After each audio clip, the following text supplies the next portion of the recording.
Welcome to my lecture today. It is the continuation of lecture 6, that is axis formation in amphibia.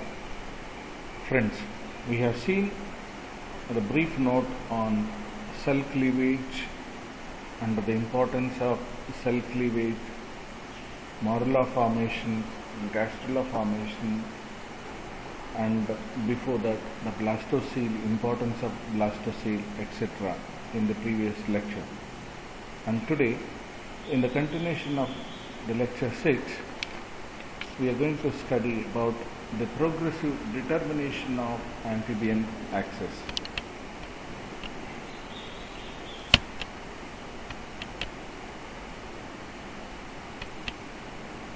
The progressive determination of amphibian axis do not form from localized determinants in the various blastomeres. So I explained what is the blastomeres in the previous class. Rather, they arise progressively through a sequence of interaction between the neighboring cells. See, the blastomeres are continuously interacting with the neighboring cells actually. In amphibian axis formation is an important regulative development. It is the regulative development during the process of embryology, wherein it follows two important events here. An isolated blastomere has potency greater than its normal embryonic weight actually. So we know that in embryology or during in the developing the embryo, we can find the fate cells actually here.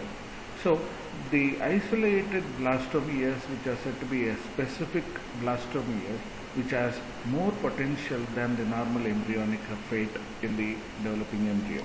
The second aspect is the cell's fate is determined by interaction between the neighboring cells actually. It is very, very important factor actually.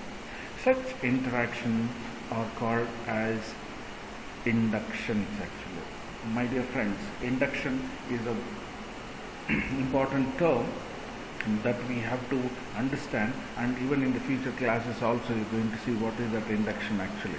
So these two, the blastomere interaction with the neighboring cell for the development of the organs or further development is said to be the induction actually.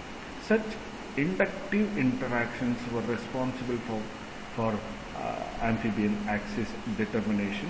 It was first demonstrated by Spemann at the University of Freiburg. So for that, you got a Nobel Prize in 1935. Spemann demonstrated that early newt, that is amphibian blastomeres, have identical nuclei. All the blastomeres, according to him, so all the blastomeres have identical nuclei, each capable of producing an entire larva.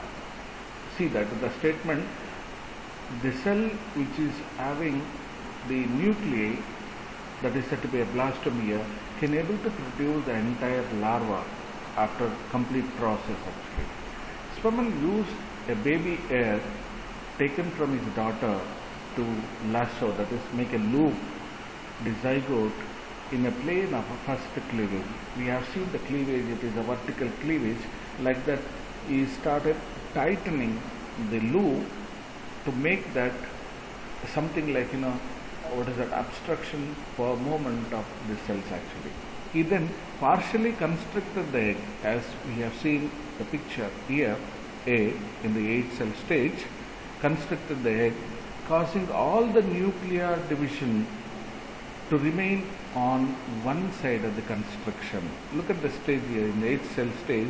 This is the ligature he made by using the hair actually, and the pictures clearly indicates that all the cells which are said to be nucleated cells are isolated or placed towards one side of the developing embryo.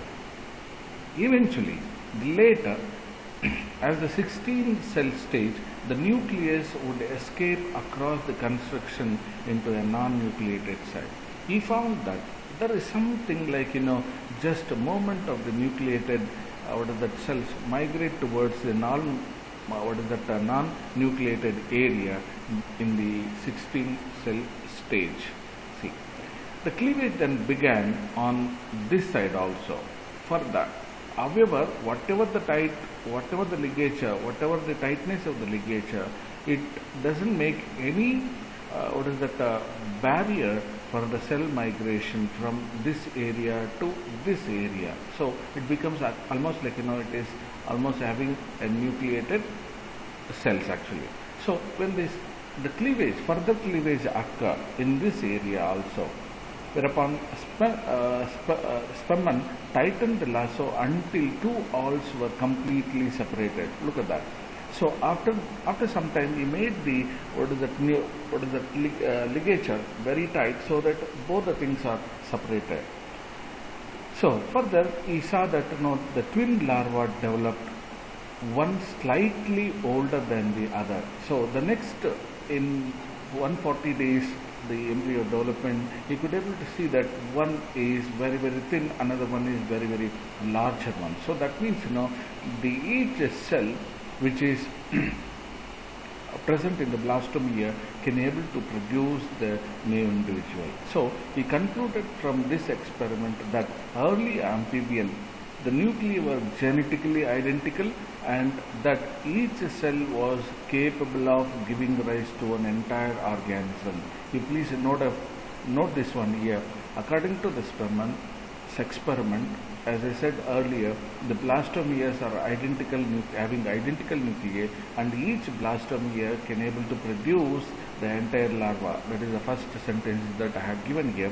So based on that, the Spemann concluded from his experiment that early amphibian, the nuclei were genetically identical, and that each cell was capable of giving rise to an entire organism. So this experiment, it is clearly indicates that each blastomere can give rise to an entire organism in the developing embryo. However, when the Spemann performed a similar experiment with the construction still longitudinal but perpendicular to the plane of the first cleavage, separating the future dorsal and ventral region rather than right and left side. So you see here, just making the ligature like this, he obtained a different result altogether. By conducting this kind of experiment, he obtained a different result, as we have seen in the previous slide actually. The nuclei continue to divide on both sides of the construction. So the nuclei continuously divide on both the sides actually. But only one side, the future dorsal side of the embryo, gave rise to a normal larva. Look at this. The future dorsal side gave rise to a normal larva. The other side produced an unorganized tissue mass of ventral cell. This is unorganized tissue mass of the ventral side, which the Spemann called what we call it as belly piece. This is what we call it as belly piece. This tissue mass was a ball of epidermal cells, that is ectoderm, could be containing blood and mesenchymal cells, that is from the mesoderm, and gut cells, that is endoderm. But you have to keep in your mind, no dorsal structure such as nervous system, notochord or somites develop in this area. So it is clearly indicates that even the cells can reproduce organ, and the cells are very specific in producing the organ in the developing embryo. My dear friends, so this is very, very short explanation towards the formation of axis in the amphibia. Please please refer the Developmental Biology 6th edition Gilbert. Thank you, and follow the next lecture series.